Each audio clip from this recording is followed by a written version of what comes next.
Shalom Ubracha, nous commençons la 5e Mishnah du 3e Pérec concernant le Hétrog. La Mishnah nous dit le Hétrog, le Cédra Agazoul qui a été volé, Vayavesh ou qui a séché Pasoul. Donc, comme nous l'avons vu pour les Mishnayot précédentes, Gazoul étant donné que la Torah exige ou le Kartem Lachem, c'est-à-dire que vous devez prendre pour vous, mais Lachem, c'est-à-dire ce qui vous appartient.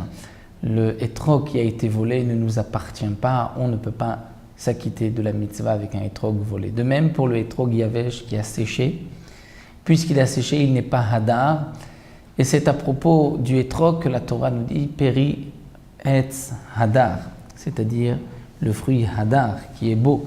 Là, on apprend que le Hétrog doit être Hadar, un bel Hétrog. Chez la Shera, si le Hétrog provient d'un arbre Ashira où on l'a rendu Avodazara, on l'a adoré comme une idolâtrie, ou Veshel Ir Anidachat, où l'arbre provient d'une ville où les habitants de la ville, la majorité des habitants ont fauté, ont pratiqué l'idolâtrie, la Avodazara, ont adoré des dieux étrangers. Dans ce cas-là, on devra brûler la ville. Et donc là aussi, le Hétrog, Pasoul et Pasoul. Shel Orla. Si le Hétrog provient d'un arbre qu'on a planté il n'y a pas très longtemps ou qu'on a bien sûr replanté ailleurs, on doit attendre donc à chaque fois 3 ans. Les 3 premières années, c'est Orla, on ne pourra pas consommer les fruits. Et donc, puisque la Torah nous dit le Kartem Lachem, il faut que ce soit un fruit qu'on puisse nous aussi consommer, qu'on puisse en profiter. Et un fruit de Orla, on ne peut pas en manger, on ne peut pas en tirer profit. Donc si le Hétrog provient d'un arbre de Orla, et encore dans les 3 années où on ne doit pas manger des fruits, c'est Pasoul.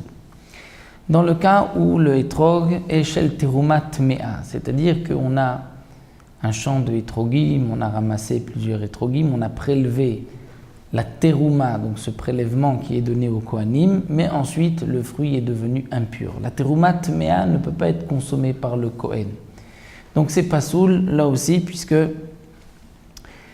on ne peut rien en faire, et donc il n'est pas lachem, il n'est pas apte à nous, donc c'est pasoul. Mais si c'est shel terouma teora, c'est-à-dire si on a prélevé la terouma, quelques Hétrogim, et on a donné ce Hétrog, par exemple, au Kohen, et que cette terouma est pure, est-ce que le Kohen peut s'en servir pour la mitzvah d'Herba Minim? La Mishnah nous dit non, loïtol, il vaut mieux que le Kohen ne se serve pas de ce Hétrog pour la mitzvah, étant donné que le bouquet, le hadas, la harava et le lulav sont mis dans l'eau, sont sortis de l'eau pour la mitzvah, mis dans l'eau pour ne pas qu'il s'abîme, qu'il sèche. Donc il va y avoir des gouttes d'eau, de l'humidité sur le lulav, et lorsqu'on va ensuite le prendre et coller le Hétrog avec le lulav, il va y avoir quelques gouttes d'eau qui vont toucher le Hétrog. Et nous avons un principe, c'est qu'un aliment, tant qu'il n'a pas été au contact de l'eau, il ne peut pas devenir impur. Il a besoin d'un Ercher Touma, mais lorsqu'il a été au contact de l'eau, si ensuite il touche une impureté, il deviendra impur. Ce Hétrog de terouma, tant qu'il n'a pas touché de l'eau, il ne peut pas devenir impur. Donc c'est pour cela que le Tana nous dit loïtol, qu'on ne le prenne pas, puisque au contact du bouquet, il risque de se mouiller et ensuite de pouvoir être impur. Et la Torah exige de faire attention à la terouma et de ne pas lui donner cette possibilité de devenir impur. D'après une autre raison aussi, il risque de s'abîmer, c'est-à-dire que